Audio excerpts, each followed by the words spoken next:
yang berikut.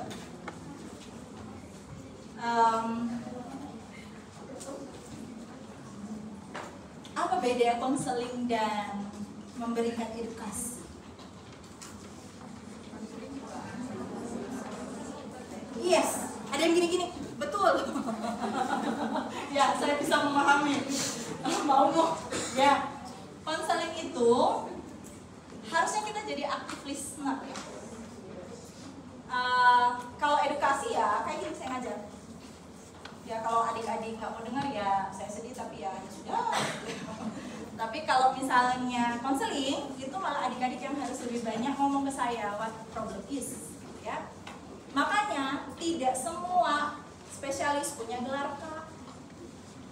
Berarti semakin ke atas harus semakin jadi konselor, gitu ya. Berarti konselor adalah orang yang harusnya sudah tahu ilmunya, gitu ya.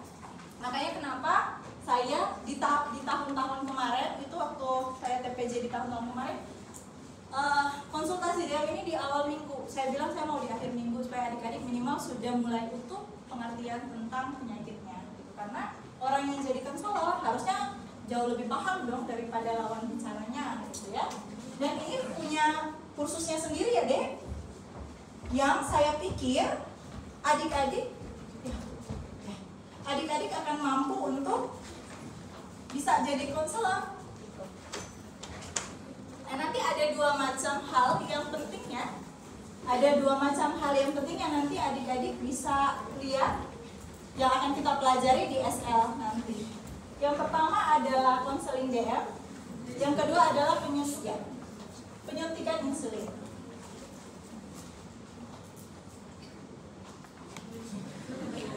Eagle eye. Kenapa saya kasih masuk eagle eye?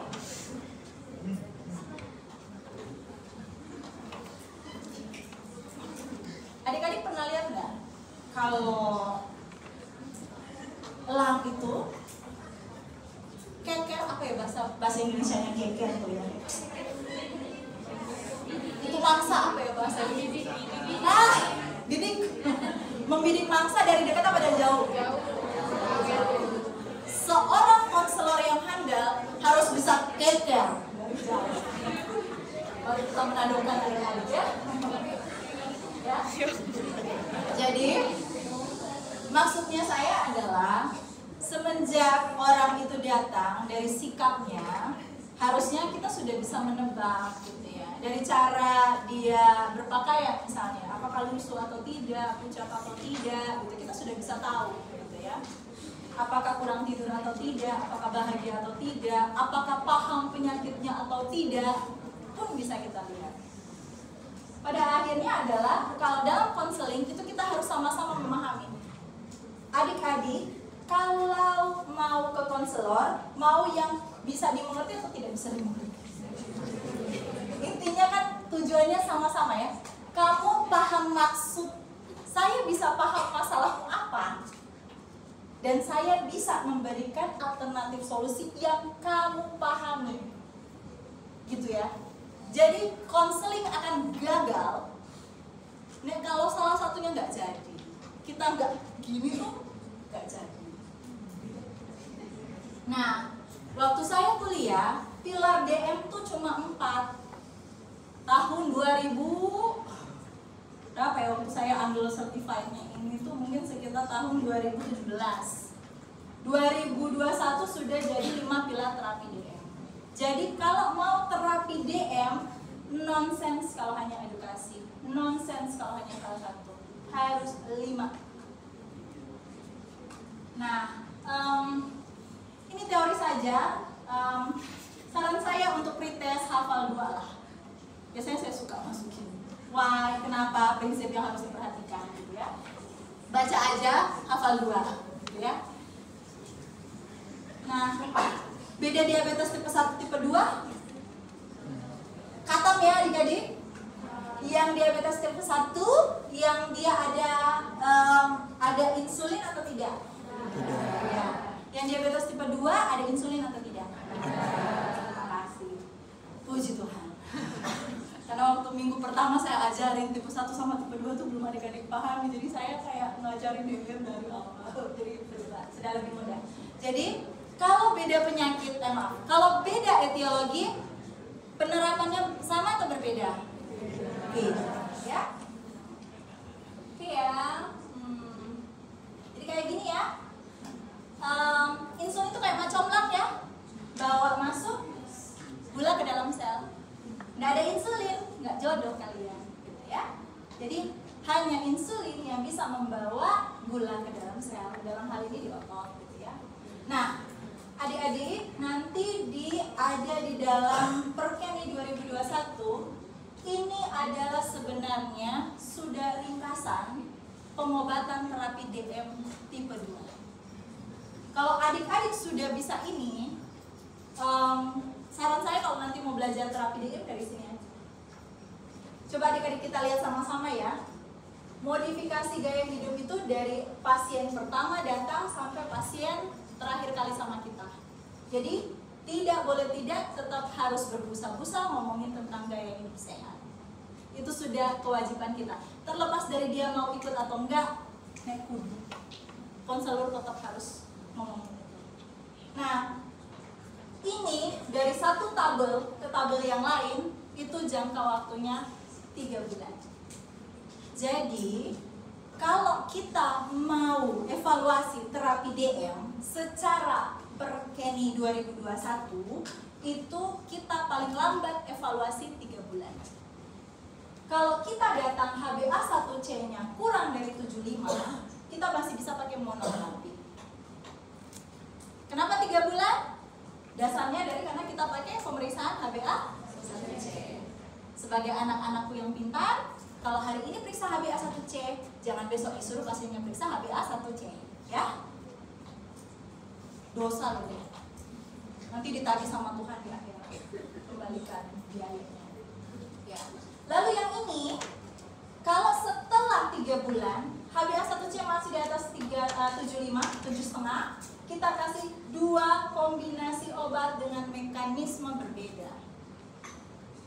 Ya. Lalu kalau 3 bulan dia datang ya, HbA1c-nya lebih dari 9, kita akan ikut algoritma ini. Kalau gejalanya sudah tidak ada, kita bisa evaluasi lagi yang ini. Kalau lebih dari 95 dan ada gejala klinis, kita bisa pakai insulin dan atau kombinasi 3 obat. Gitu. Jadi nanti kalau adik-adik, so filenya harusnya ada sih, kalau enggak saya kasih link ke adik-adik ini. Saya pribadi kalau menjadi konselor itu tuh nggak apa-apa loh bawa contekan. Contekan itu juga bukan buat kita, bukan hanya buat kita, tapi buat memudahkan pasien. Jadi nanti kalau sesi SL, saya sarankan sekali adik-adik membawa flyer yang adik-adik bikin sendiri atau adik-adik ambil dari internet untuk keperluan edukasi. Tidak ada masalah adik-adik mau nyontek. Buat saya bukan masalah nyonteknya, pesannya sampai atau tidak. Jadi saran saya untuk SL, bawa brosur sebanyak-banyak, brosur makan kayak, brosur cara pemeriksaan gula darah kayak gitu. Jadi nanti kalau di SL adik-adik akan tahu, oh dia perlu apa gitu ya. Dan ini adalah clue-nya. Intinya adalah dalam pengobatan DM kita tidak boleh buru-buru untuk bilang ganti obat, kecuali kalau tidak cocok gitu ya. Karena kenapa? Evaluasinya 3 bulan, kita belum bisa bikin apa-apa itu gitu ya.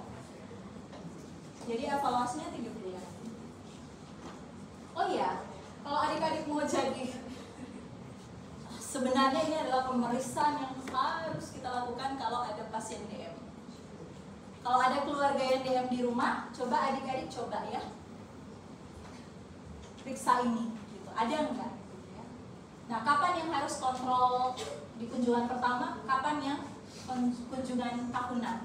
Artinya gini adik-adik, ketika jadi seorang konselor, adik-adik itu harus punya agenda buat pasienmu. Bapak datang 2 minggu lagi ya, terus bapaknya tanya, buat apa dok? Ya datang aja.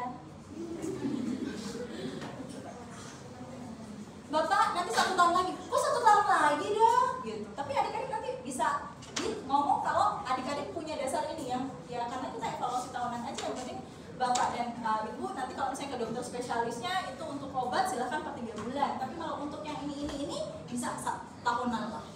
Jadi ada artinya kenapa kita suruh 2 minggu lagi, 1 bulan lagi. Jadi tidak semua komunikasi, edukasi adik-adik kita bisa jadi temu minggu depan. Hati-hati kalau DM tidak semua minggu depan. Kecuali kalau adik-adik misalnya contoh kita mau evaluasi cepat penggunaan insulin, itu bisa 1 minggu setelahnya pun bisa.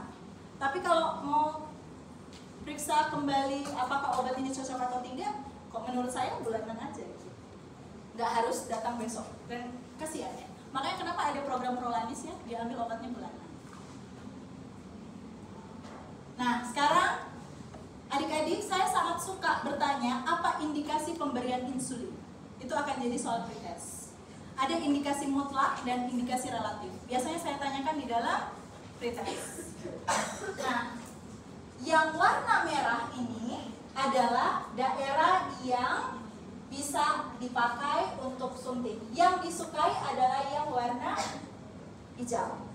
Jadi penyuntikan insulin yang paling disukai adalah di perut. Paha bagian luar apa dalam? Luar. Lengan atas bagian, nanti jawabnya begitu ya adik-adik. Paha bagian luar, paha atas bagian luar, lengan atas bagian luar. Bagian gluteus, tapi yang paling disukai di perut. Adik-adik, saya punya kasus nyata ya. Ada ibu-ibu yang datang ke saya, dia merasa semakin hari semakin kurus, padahal dia sudah dapat terapi insulin. Datang ke saya, dok, kok kenapa saya sama dokter penyakit dalam itu insulinnya dikasih naik ya dok, gitu. Pennya itu gratis sih deh dari BPJS, tapi kan kalau tambah dosis kan secara psikologis itu nggak nyaman ya.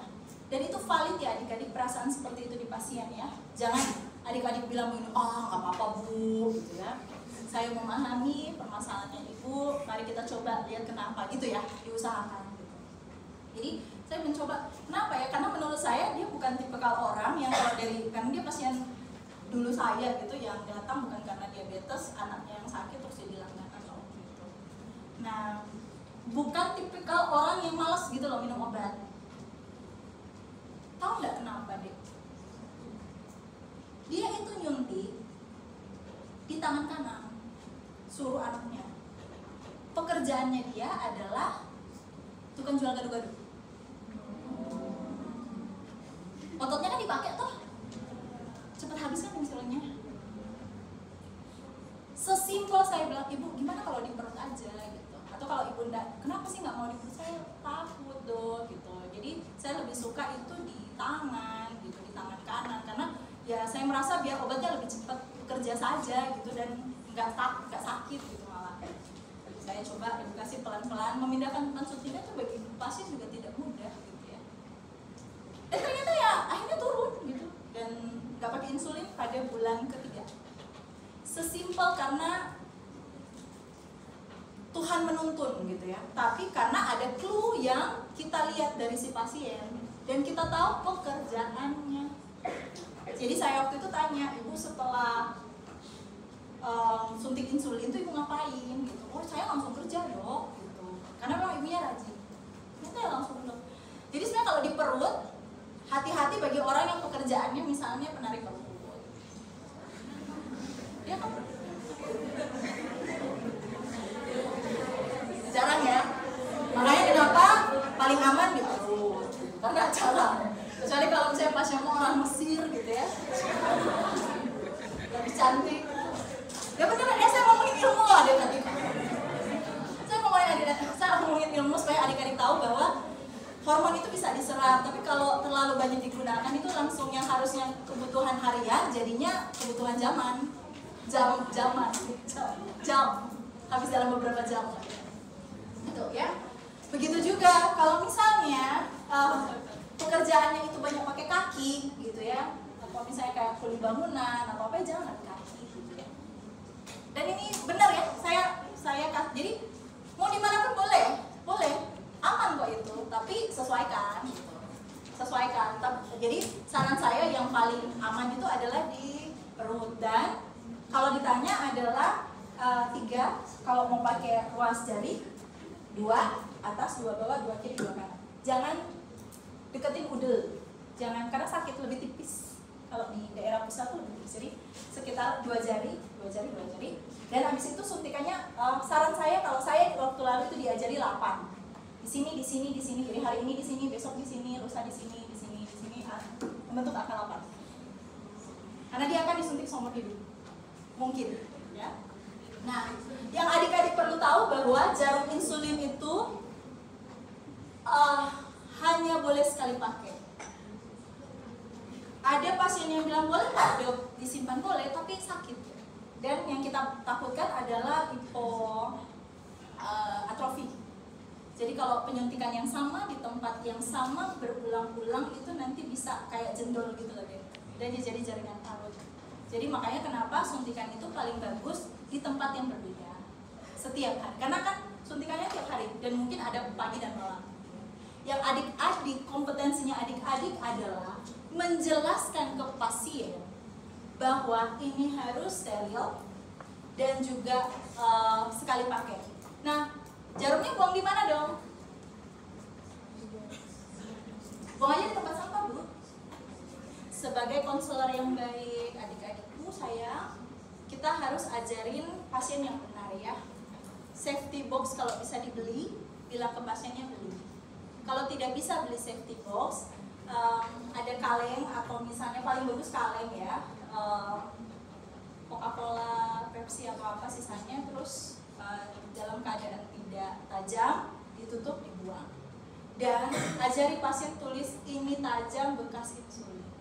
Kita bertanggung jawab terhadap lingkungan karena kita nggak pernah tahu, mungkin adikmu yang kena itu misalnya jamnya, atau yang orang yang sudah bantu membersihkan sampah yang kena jamnya. Sebagai konselor, sebagai orang yang paham, adik-adik harus bisa edukasi sampai sedetail ini.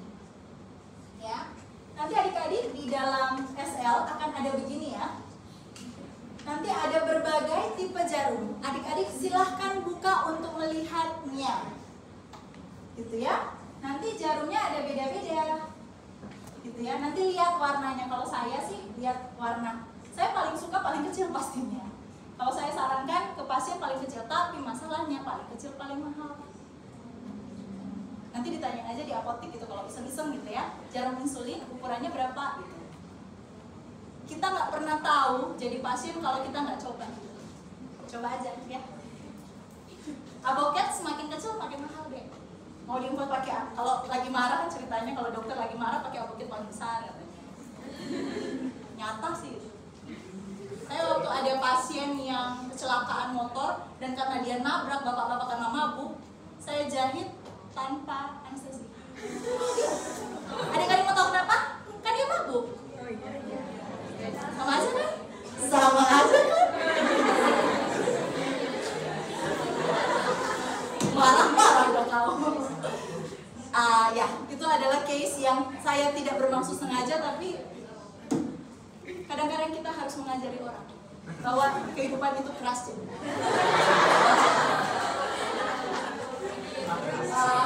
Aduh, adik-adik saya minta maaf. Ini harusnya ini ada, coba ya. Ada video ya adik-adik yang coba ya, mudah-mudahan saya. Nih, saya kasih lihat, adik-adik coba lihat aja. Yang saya mau kasih lihat di sini, yang suntik siapa? Anak kecil atau orang dewasa? Jadi yang maksud saya, adik-adik silahkan nonton dulu. Kalau dia bisa, adik-adik bisa. Disposable pipe already has the insulin in there for you. A reusable one, you have to put in the cartridge yourself. Next is your needle. The needle super small. Yang mau bilang itu mempersiapkan alat. Yang ketika OSCE adik-adik sering mempersiapkan alat. Sharp spin just gets rid of the needle safely, and so does the needle pin. But while I'm at home, I use my sharp spin and I use my needle pin while I'm somewhere else. Make sure you have everything before you get started. Once your injection kit looks like mine, need to do now is make sure your hands are washed properly. And you need to make sure they're dry properly as well. Ready to go. Now you choose where you're going to inject. You can inject in your stomach, your thighs, or your muscle. You have to make sure that you're 1 centimeter away from what you did last time, or you may build a hard line. Tadi dia bilang apa? Jaraknya diusahakan dari tempat suntikan yang lalu berapa? Kurang lebih 1 cm atau kalau saya 1 cm. Jadi misalnya habis suntikan di sini ya, kemarin di sini 1 cm aja. Jadi habis mempersiapkan alat, tadi cuci tangan. Lalu? The next part is priming repair. That means Apa tadi dia bilang? Prime. Adik-adik tahu Optimus Prime? Kenapa dia disebut Optimus Prime? Karena dia yang terutama dan utama. Jadi adik-adik, benar ini benar. Kalau mau suntik insulin, tolong di priming dulu. Prime. Priming kayak apa? first you put on the needle onto your pen. Akan 2 kali buka penutup. 2 needle, 2 kali buka needle. Dial up the unit. Ini yang namanya priming. Kita geser ke dosis yang terkecil. Kita tes keluar enggak. Prime your pen and you're ready to go. Kenapa penting priming? Supaya tahu obatnya masuk atau tidak, gitu ya. Jadi ada case karena ada gelembung udara. Adik-adik ingat jarumnya insulin itu kecil kali, lebih kecil daripada jarum yang 3 cc 1 cc ya, lebih kecil lagi. Nah, jadi kalau kita tidak priming, kita nggak tahu kalau itu obat itu masuk apa enggak. Nah, bahayanya adalah kalau kita tidak priming dan ternyata kita suntik dan ternyata tidak ada obatnya, insulinnya tinggi, bisa jadi apalagi pada pasien-pasien yang saya pernah dapat case yang ketoasidosis karena dia merasa sudah suntik tapi ternyata tidak keluar. Dan itu nyata. Jadi kenapa harus ingat suntikan, ingat Optimus Prime ya. You are now almost ready to inject. You already know that it does feel a bit strange, and your parents are probably going to already before you. But it does feel a bit odd at first, but you'll get used to it. Now you've gotten rid of the air inside your pen. You can dial up to whatever unit you're about to take. Setelah priming, kita pilih dosis yang kita Make sure butuhkan. where you're going is clean and dry. I'm going to my stomach. You pinch it very carefully. You don't Dicubit hurt sedikit, lebih ke fiksasi. You go through and put in the needle. Berapa derajat? Now push on the plunger and count to 10. 1, 2, 3, 4, 5, 6, 7, 8, 9, and 10. Oke. Kenapa harus dicubit? Apakah semua case harus dicubit? Tidak. Cubit itu kalau buat saya karena gemes ya. Cubit itu untuk fiksasi, gitu ya. Kan agak tidak enak juga kalau nggak fiksasi. Tapi kalau ada case di mana pasien itu kurus sekali nih. Nah, penyuntikan itu kita mau suntik di mana? Intrakutan, subkutan, intramuskuler, atau intravena? Subkutan. Kenapa subkutan? Hormon. Subkutan isinya lemak. Hormon larut dalam gitu ya. Dapat dasar jadi kita tidak suntik di otot, kita tidak suntik di kulit. Jadi kita suntiknya di subkutan. Kenapa harus dihitung?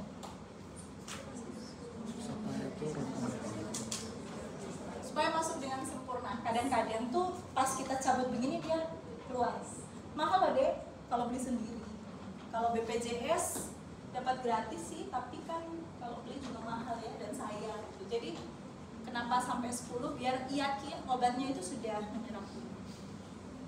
Kenapa sampai 10? Ya tidak ada teori sih, tapi secara penelitian 10 itu sudah bagus lah penyerapan gitu ya. the needle very carefully. The last thing now to do is get rid of the needle safely. You can use your sharp spindle and your needle clip. I'm going to use my sharp spindle. Once your sharp spindle is full, the healthcare team will tell you how to get rid of your sharp spindle safely. That's it. The main illustration. So adik-adik, dia bukan dokter, dia bukan mahasiswa kedokteran, dia anak kecil. Kalau dia bisa, adik-adik kamu masih lebih pintar ya.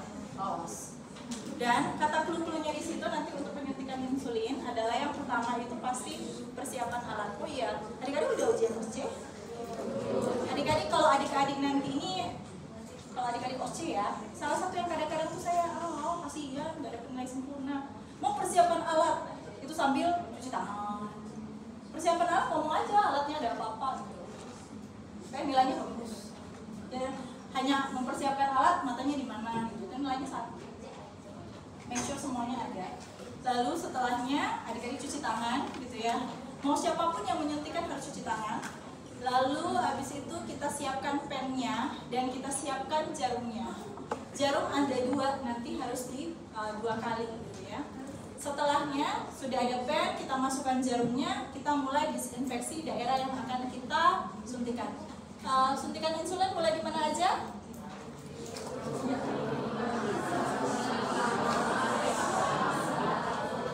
Mulai di leher?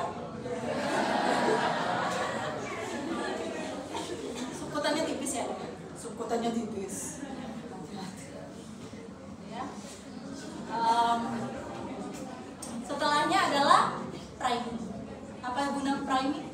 Supaya memastikan obatnya keluar. Jadi adik-adik setelah itu pakai dosis terkecil, terus habis itu lihat disuntikan apakah dia keluar atau tidak. Kalau dia tidak keluar berarti priming lagi. Ambil dosisnya lagi, disuntikan lagi. Coba sampai keluar. Setelah keluar baru kita pakai dosis yang diusulkan. Nah, setelah kita atur dosisnya, kita suntik, langsung cabut tidak? Apa harus dilakukan?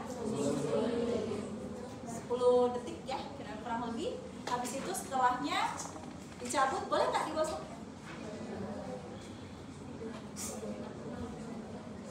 Boleh nggak? Boleh ya? Karena tadi apa? Kita butuh penyerapan yang sesuai dengan waktu yang kita butuhkan. Jadi kalau adik-adik gini lebih cepat habis. Ya sama kayak kamu bikin gado-gado kayak tadi, gitu teorinya. Setelahnya 10 needle-nya kita tetap ngomong ke pasien kalau needle-nya harus dibuka dan ya bahwa nanti mereka simpan lagi pakai lagi ya sudah. Tapi adik-adik sebagai konselor yang baik harus bilang tidak di sana. Tapi kita harus hati-hati adik-adik. Tidak semua orang ekonominya bagus ya. Gak bisa kita judge. Kita yang penting sebagai konselor yang memutuskan adalah pasien. Kita ngomongin yang baik-baik aja. Kita kasih pilihan yang baik-baik aja. Dia nggak mau urusan itu. Tugasnya kita adalah memberikan edukasi. Gitu ya. Oke, ini sumbernya adik-adiknya. Jadi harusnya di blognya adik-adik itu ada bukunya. Kalau enggak nanti adik-adik bisa searching, terus nanti download. Saya ngambil semuanya dari situ. So, ada pertanyaan? Jadi untuk pretest biasanya saya suka nanya apa beda konseling sama penyuluhan. Terus habis itu cara penyuntikan, priming itu apa, di mana boleh disuntikan, jaraknya berapa, sudutnya berapa, apa lagi ya, sudutnya berapa, terus 5 pilar DM, apa-apa, berapa bulan tiap kali mau pindah-pindah kolom, mau datang, terus paling diagnosis diabetes ya, cut off-nya berapa, gula darah puasanya berapa, HbA1c-nya berapa, GD2-PP-nya berapa, berapa yang disebut normal, berapa yang disebut dengan diabetes. Oke? pertanyaan? Kalau tidak ada, saya izin tutup. Masih ada setengah jam sih? Yakin? Tidak ada pertanyaan? Oke, kalau tidak ada, mari kita tutup dalam doa.